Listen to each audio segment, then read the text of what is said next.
NEET re exam பாத்தீங்கன்னா வர June 23 அன்னைக்கு நடக்க போகுது. ஆல்ரெடி நம்ம சேனல்ல நீட்ல நடந்த ஸ்கேம் பத்தி பேசியிருப்போம். நம்ம மட்டும் இல்ல, இந்தியா முழுக்க அதுக்கான குரலை வந்து கொடுத்திருந்தாங்க. ஈவன் எஸ்எஃப்ஐல இருந்த ஒரு சில பேர் கூட பாத்தீங்கன்னா ரோட்ல இறங்கி போராட்டம் செஞ்சிருக்காங்க. சரி, அதெல்லாம் ஒரு பக்கம் இருக்கட்டும். அது என்ன மறுபடியும் நீட் எக்ஸாம், இந்தியால நீட் எக்ஸாம் எழுதுன அத்தனை பேரும் மறுபடியும் நீட் எக்ஸாம் எழுத போறாங்களா அப்படின்னு சொல்லிட்டு கேட்டீங்கன்னா கிடையாது. அப்ப யாரெல்லாம் வந்து எக்ஸாம் எழுதுவாங்க, ஏன் இப்ப எழுத போறாங்க, ஏன்னு பாத்தீங்கன்னா இது கொஞ்சம் ஒரு ஆச்சரியமான விஷயம். ஏன்னா நீட் எக்ஸாம் மாதிரி ஒரு மிகப்பெரிய எக்ஸாம் வந்து இந்தியால நடந்து முடிஞ்சதுக்கு அப்புறம் மக்கள் குரல் கொடுத்து இந்த ஒரு எக்ஸாம் மறுபடியும் நடத்தணும் அப்படின்னு சொன்னதுனால NTA, அதாவது நேஷனல் டெஸ்டிங் ஏஜென்சி வந்து பாத்தீங்கன்னா மறுபடியும் இந்த எக்ஸாம் வந்து நடத்த போறாங்க. சோ இது என்ன அப்படின்னு சொல்லிட்டு நான் டீடைலா சொல்றேன். நீட் எக்ஸாம்ல என்ன வந்து முறைகேடு நடந்திருக்கு, ஏன் சுப்ரீம் கோர்ட் ரீநீட் எக்ஸாம் நடத்தணும் அப்படின்னு சொல்லிட்டு சொல்லியிருக்காங்க, இதையே அரசாங்கம் ஒத்துக்கிட்டு செய்ய போறாங்க அப்படின்னு சொல்லிட்டு இந்த வீடியோல பார்க்கலாம். வீடியோக்குள்ள போறதுக்கு முன்னாடி ஒரு முக்கியமான விஷயம், நம்ம சேனல்ல நிறைய பேர் பாக்குறீங்க. சோ வீடியோ பாக்குறவங்க மறக்காம வீடியோக்கு ஒரு நீங்க சப்ஸ்கிரைபே பண்ணாலும் பரவாயில்ல, மறக்காம வீடியோக்கு ஒரு லைக் மட்டும் பண்ணிட்டு பாருங்க. அப்பதான் நீங்க பாக்குற ஒரு வீடியோ மத்தவங்களுக்கு வந்து ரெக்கமெண்ட் ஆகும். நீங்க ஷேர் கூட பண்ண தேவையில்ல, வீடியோக்கு ஒரு லைக் மட்டும் பண்ணிட்டு பாருங்க. வாங்க வீடியோக்குள்ள போயிடலாம்.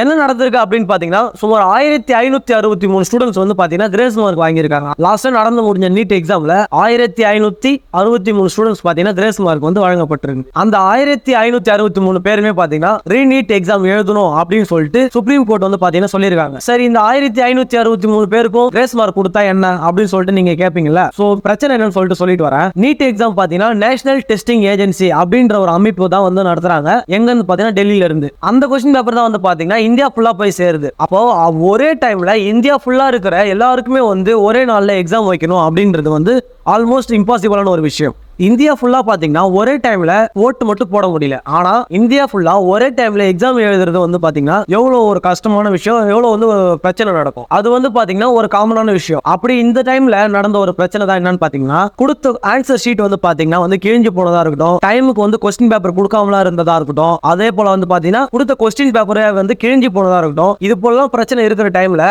லேட்டா கொஸ்டின் பேப்பர் கொடுத்து சீக்கிரமா அவங்க டைமுக்குள்ள வந்து ஆன்சர் ஷீட்டை வந்து ரிட்டர்ன் வாங்கினதா இருக்கட்டும், இது எல்லாமே பாத்தீங்கன்னா வந்து ஸ்டூடண்ட்ஸ் அஃபெக்ட் பண்ணதால அவங்க எல்லாருமே கிளம்பி வந்து கோர்ட்டுக்கு போயிட்டு எந்த கிரேஸ் மார்க் வேணும் அப்படின்னு சொல்லிட்டு சொல்லியிருக்காங்க. ஏன்னு பாத்தீங்கன்னா இது எங்க மேல இருக்கிற தப்பு இல்ல. எக்ஸாம் நடத்துறவங்க ஒழுங்கான கொஸ்டின் பேப்பர் கொடுக்கல, கிழிஞ்சு போன கொஸ்டின் பேப்பர் கொடுத்தாங்க, கிழிஞ்சு போன ஆன்சர் ஷீட் கொடுத்தாங்க, அதே போல பாத்தீங்கன்னா கொஸ்டின் பேப்பரே வந்து டைமுக்கு கொடுக்கல. இதெல்லாம் பாத்தீங்கன்னா எங்களை மீறின ஒரு விஷயம். அதுக்கு எங்களுக்கு கிரேஸ் மார்க் கொடுக்கணும் அப்படின்னு சொல்லிட்டு கேட்டப்போ த கிளைம்னா என்னன்னு பாத்தீங்கன்னா கவர்மெண்ட் சப்போர்ட், அதாவது கவர்மெண்ட் சப்போர்ட் பண்ணி பேசக்கூடிய சாய் தீபக் அவர் வந்து என்ன சொல்லியிருக்காருன்னு பாத்தீங்கன்னா 70ல இருந்து 80 மார்க் வரைக்கும் கொடுக்கப்பட்டிருக்கு. அதாவது மார்க் ஆனது கிரேஸ் மார்க் ஆனது 70ல இருந்து 80 மார்க் வரைக்கும் கொடுக்கப்பட்டிருக்கு அப்படின்னு சொல்லிட்டு சொல்லியிருக்கு. நல்லா யோசிச்சு பாருங்க. நீட் எக்ஸாம்ல அதாவது அந்த கொஸ்டின் அட்டென்ட் பண்ணா மார்க் இருக்கு. அதுவே நீங்க அந்த கொஸ்டின் அட்டென்ட் பண்ணல அப்படின்னா மார்க் போறதை தாண்டி கட் ஆஃப் மார்க் முத கொண்டு இருக்கு. அந்த மாதிரி இருக்கக்கூடிய எக்ஸாம்ல 70ல இருந்து 80 மார்க் வரைக்கும் கொடுத்துருக்கோம் அப்படின்னு சொல்லிட்டு கிளைம் பண்றாரு. இந்த மாதிரி கிரேஸ் மார்க் கொடுத்ததுக்கான ரிசல்ட் தான் என்னன்னு பாத்தீங்கன்னா, அந்த நடந்து முடிஞ்ச அந்த நீட் எக்ஸாம்ல சுமார் 67 பேர் பாத்தீங்கன்னா ஃபுல் மார்க் எடுத்திருக்காங்க. அதாவது 720க்கு 720 மார்க். நல்லா யோசிச்சு பாருங்க.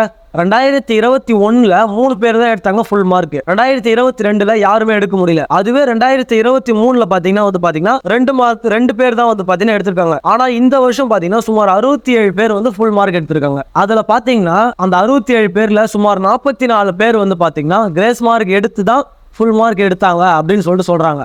அப்ப வந்து பாத்தீங்கன்னா மிச்சம் இருக்கிற 23 பேர் எப்படி வந்து ஃபுல் மார்க் எடுத்தாங்க அப்படின்னு சொல்லிட்டு தெரியல. அப்படி கிரேஸ் மார்க் எடுத்து ஃபுல் மார்க் எடுத்தவங்களோட பேரண்ட்ஸ், அதாவது அவங்க அப்பா அம்மா தவிர மற்ற, அதாவது அவங்க 67 பேர் வந்து மற்ற கம்மியா மார்க் எடுத்தவங்களா இருப்பாங்களே, அவங்களாம் வந்து தான் பாத்தீங்கன்னா சுப்ரீம் கோர்ட்ல வந்து கேட்டிருக்காங்க. இந்த கோர்ட் வந்து யாருக்கு வந்து கிரேஸ் மார்க் கொடுத்திருக்காங்க அப்படின்னு சொல்லிட்டு கணக்கெடுக்கிறப்போ சுமார் 1563 ஸ்டூடெண்ட்ஸ் வந்து பாத்தீங்கன்னா வந்து கொடுத்திருக்காங்க. அதுல குஜராத், சத்தீஸ்கர், ஹரியானா, மேகாலயா இந்த 4 ஸ்டேட்ல இருக்கக்கூடிய ஸ்டூடெண்ட்ஸ் தான் வந்து பாத்தீங்கன்னா வந்து கிரேஸ் மார்க் ஆனது வந்து போயிருக்கு. அதுலதான் என்ன கேக்குறாங்கன்னு பாத்தீங்கன்னா, தப்பு உங்க மேல இருக்கிறப்போ மறுபடியும் தானே நீங்க எக்ஸாம் நடக்கணும், எப்படி நீங்க இஷ்டத்துக்கு கிரேஸ் மார்க் அள்ளி கொடுத்தீங்க அப்படின்னு சொல்லிட்டு கேக்குறாங்க. இந்த ரீநீட் எக்ஸாம் வந்து பாத்தீங்கன்னா இந்த 1563 பேருக்கும் வந்து பாத்தீங்கன்னா கொஞ்சம் வந்து மார்க் வந்து குறைய வந்து நிறைய வாய்ப்பு இருக்கு. ஏன்னு பாத்தீங்கன்னா 70ல இருந்து 80 மார்க் வந்து நீட்ல வந்து அவ்வளவு ஈஸியே கிடையாது. இந்த ரீநீட் எக்ஸாம் வந்து பாத்தீங்கன்னா என்னென்னலாம் வந்து கொஞ்சம் வந்து டிஃபரன்ஸ் டிஃபரன்ஸ் வந்து ஏற்படுத்தும்னு சொல்லிட்டு பாத்தீங்கன்னா ப்ராப்பரா ரிசல்ட் கிடைக்காத பசங்க, ப்ராப்பரா வந்து அட்மிஷன் கிடைக்காத பசங்க எல்லாம் வந்து பாத்தீங்கன்னா பின்னாடி இருந்து முன்னாடி வர்றதுக்கு நிறையவே வாய்ப்பு இருக்கு. பட் இதுக்கு நடுவுல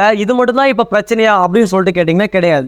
ஏன்னா இது மட்டும் தான் பாத்தீங்கன்னா வந்து வெளியில தெரியப்பட்ட பிரச்சனை, வெளியில தெரியப்படாத பிரச்சனை வந்து பாத்தீங்கன்னா ஏகப்பட்டது இருக்கு. அடுத்து நீங்க கவனிக்கப்பட வேண்டிய விஷயம் என்னன்னு பாத்தீங்கன்னா தூத்துக்குடியில வந்து பாத்தீங்கன்னா 3 எக்ஸாம் சென்டர் வந்து இருக்கு. அதுல 2 எக்ஸாம் சென்டர்ல வந்து ஸ்டூடெண்ட்ஸ் எல்லாம் வந்து நார்மலா எக்ஸாம் முடிச்சிட்டு வெளியில வந்து சொல்லியிருக்காங்க. அதாவது எங்க சொல்லியிருக்காங்கன்னு பாத்தீங்கன்னா மீடியா கிட்ட, பிரஸ் கிட்ட சொல்லியிருக்காங்க, நாங்க வந்து எக்ஸாம் முடிச்சிட்டு தான் வந்து பாக்குறோம், அப்பதான் எங்களுக்கு வந்து இந்த விஷயமே தெரியும் அப்படின்னு சொல்லியிருக்காங்க. அது என்னன்னு பாத்தீங்கன்னா நாங்க எழுதின எக்ஸாமோட கொஸ்டின் பேப்பருக்கும் அவங்க கொடுத்திருக்க ஆன்சர் கீ, அதாவது வெளியில வந்து ஆன்சர் கீ செக் பண்ணுவாங்கல்ல, அது கொடுத்திருக்க ஆன்சர் கீ அதுல இருக்கிற கொஸ்டினுக்கும் சம்பந்தமே இல்லை அப்படின்னு சொல்லிட்டு சொல்லியிருக்காங்க. பேசிக்கா பாத்தீங்கன்னா எங்களுக்கு வந்த கொஸ்டின் பேப்பர் இந்தியால யாருக்குமே வரல. இந்தியா ஃபுல்லா வந்த கொஸ்டின் பேப்பர் ஒரு இடத்துலயும் எங்களுக்கு, அப்புறம் ஒரு சில சென்டருக்கு மட்டும் வந்து பாத்தீங்கன்னா ஒரு சில வேற கொஸ்டின் பேப்பர் வந்து வந்திருக்கு அப்படின்னு சொல்லிட்டு மீடியா கிட்ட வந்து பாத்தீங்கன்னா சொல்லியிருக்காங்க. யோசிச்சு பாருங்க, இது வந்து பாத்தீங்கன்னா ஒரு காமனான எக்ஸாம். காமனான எக்ஸாமோட கோல்னா எப்படி இருக்கும்? காமனா ஒரு இருக்கணும் அப்படின்றது தான் அந்த எக்ஸாமோட கோலாவே இருக்கும். ஆனா இந்தியா ஃபுல்லா ஒரு எக்ஸாம், தூத்துக்குடியில மட்டும் ஒரு வேற கொஸ்டின் பேப்பர்னா எப்படி? இந்த நீட் எக்ஸாம் ஆனது பாத்தீங்கன்னா வந்து ஒரு நேஷனல் எக்ஸாம்.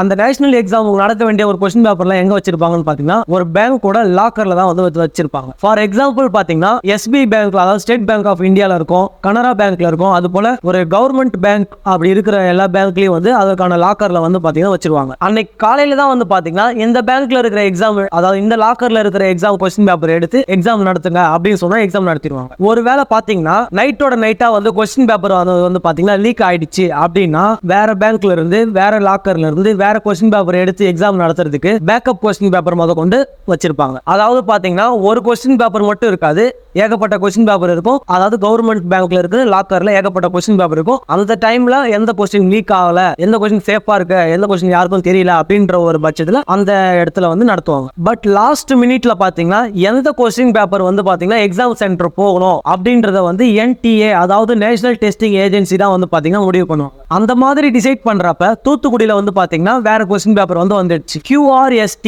அப்படின்றது தான் வந்து பாத்தீங்கன்னா இந்தியா ஃபுல்லா நீட் எக்ஸாமுக்கு 2024 ஃபுல்லா வந்து போன வந்து ஒரு கொஸ்டின். QRST அப்படின்ற வேர்ட்ல என்னன்னு பாத்தீங்கன்னா இப்போ ஒரு கொஸ்டின் பேப்பர் இருக்குன்னா அது நம்ம நீங்க நல்லா நோட் பண்ணிருந்தீங்கன்னா தெரியும், ஒரு மூலையா பாத்தீங்கன்னா SMSO அப்படின்ற மாதிரி ஏதாச்சும் ஒரு நேம், அந்த கொஸ்டின் பேப்பருக்கான ஒரு டைட்டில் மாதிரி ஒன்று கொடுத்துருப்பாங்களா, அது மாதிரி நீட் எக்ஸாமுக்கு இந்த கொஸ்டின் பேப்பர் தான் வந்து பாத்தீங்கன்னா QRST அப்படின்ற ஒரு கொஸ்டின் பேப்பர் தான் வந்து பாத்தீங்கன்னா இந்த நீட் எக்ஸாமுக்கு இந்தியா ஃபுல்லா வந்து போயிருக்கு. அதுல வந்து பாத்தீங்கன்னா பக்கத்துல இருக்கிறவங்க காப்பி அடிக்க கூடாதுன்னு சொல்லிட்டு கொஸ்டின் A, கொஸ்டின் B, அதாவது அதே கொஸ்டின் பேப்பர் மாடல்ல A ஆப்ஷன்ல வந்து கொஸ்டின் வந்து அரேஞ்ச் பண்ணியிருப்பாங்க, B ஆப்ஷன் போட்டு கொஸ்டின் அரேஞ்ச் பண்ணியிருப்பாங்க. அது போல கொஸ்டின்ஸோட ஆர்டர் வேணா மாறி இருக்குமே தவிர கொஸ்டின்ஸ் வந்து ஒரே மாதிரி தான் இருக்கும். இந்த AB அப்படின்னு என்னன்னு பார்த்தீங்கன்னா, எக்ஸாம்பிள் பார்த்தீங்கன்னா இப்போ வந்து உங்ககிட்ட A கொஸ்டின் பேப்பர் இருக்குன்னா இன்னொருத்தவங்க கிட்ட, நம்ம பக்கத்தில் இருக்கிறவங்க கிட்ட B கொஸ்டின் பேப்பர் இருக்குன்னா ஆல்மோஸ்ட் இதெல்லாம் தெரிஞ்சிருக்கும். பட் இருந்தாலும் ஒரு எக்ஸாம்பிளுக்காக சொல்கிறேன், B கொஸ்டின் பேப்பர் இருக்குன்ற பட்சத்தில் உங்களுக்கு ஃபர்ஸ்ட் நம்பர் இல்லை 2வது நம்பரில் இருக்கிற கொஸ்டின் பேப்பர் அவன் வந்து பார்த்தீங்கன்னா இதுக்கு ஆப்ஷன் ஏவா அப்படின்னு சொல்லிட்டு கேட்டு அவங்க டிக் பண்ணா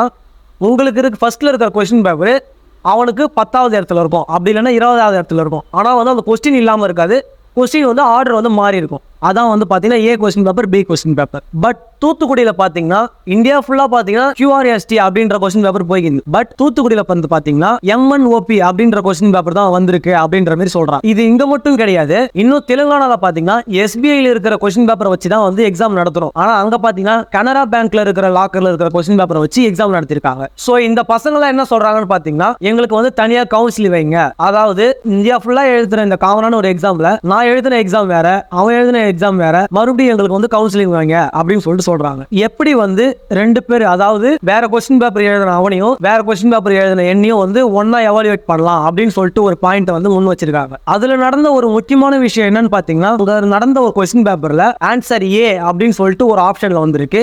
அதுலயே இன்னும் ஒரு சில பேருக்கு வந்து பாத்தீங்கன்னா ஆன்சர் B அப்படின்ற ஒரு ஆப்ஷனும் வந்திருக்கு. இப்போ அதை கரெக்ஷன் பண்றவங்க அதுல வந்த அந்த A ஆப்ஷனும் கரெக்ட், B ஆப்ஷனும் கரெக்ட், இதுல ஏதாச்சும் ஒன்று தான் கரெக்ட், அது மட்டும் தான் நான் மார்க் போடுவோம் அப்படின்னு சொல்லிட்டு சொல்லாம இதுல 2த்துல நீ எதை அட்டன் பண்ணியிருந்தாலும் உங்களுக்கு மார்க் அப்படின்னு சொல்லிட்டு சொல்றாங்க. பட் இதை அட்டன் பண்ணாதவங்களுக்கு, அதாவது இன்னும் ஒரு ஆப்ஷன், ஒரு கொஸ்டினுக்கு 2 ஆப்ஷன் வந்திருக்கு, அந்த 2ல வந்து 2மே கரெக்டா இருக்கு, இதை நான் எதை அட்டன் பண்றது அப்படின்னு சொல்லிட்டு ஒரு டவுட்ல அட்டன் பண்ணாம விட்டாங்கல்ல, அவங்களுக்குலாம் பார்த்தீங்கன்னா வந்து நெகட்டிவ் மார்க்கும் வச்சிருக்கு. பட் இதில் நான் என்ன கேட்குறேன்னு பார்த்தீங்கன்னா, இதுதான் உங்களோட நேஷனல் சிலபஸா? ஸ்டேட் சிலபஸ் கையில் எதுவுமே இருக்கக்கூடாது அப்படின்னு சொல்லிட்டு தான் வந்து நீட் எக்ஸாமை பொறுத்த வரைக்கும் நேஷனல் சிலபஸாக மாற்றினீங்க.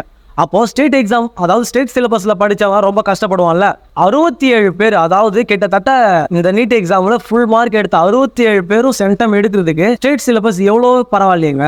இது எந்த விஷயத்துல காம்படிஷனை நல்லிஃபை பண்ணுது? கிட்டத்தட்ட 70-80 கிரேஸ் மார்க் போடுறோம் அப்படின்னு சொல்லிட்டு கவர்மெண்ட்டை சப்போர்ட் பண்ணக்கூடிய ஒரு அட்வொகேட் வந்து சொல்லிட்டு இருக்காங்க. அவரை பார்க்கணும்னு நினைச்சீங்கன்னா நீங்களே வந்து சர்ச் பண்ணி பாருங்க.